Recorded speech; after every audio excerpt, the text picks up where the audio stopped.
Em 1972, um homem orquestrou o maior assalto a banco da história americana, 30 milhões de dólares. Desaparecidos em um fim de semana, Amil Dinsil não era um criminoso comum.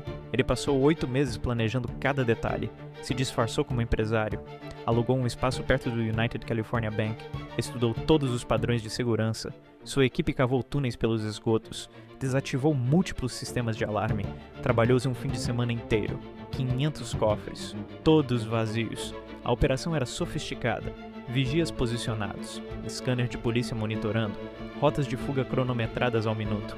O plano perfeito tinha apenas uma falha. A namorada de um dos ladrões começou a se gabar das joias caras que apareceram do nada. Vizinhos desconfiaram. Chamaram o FBI. Os investigadores desvendaram toda a conspiração. Prenderam a equipe inteira. A maior parte do dinheiro foi recuperada.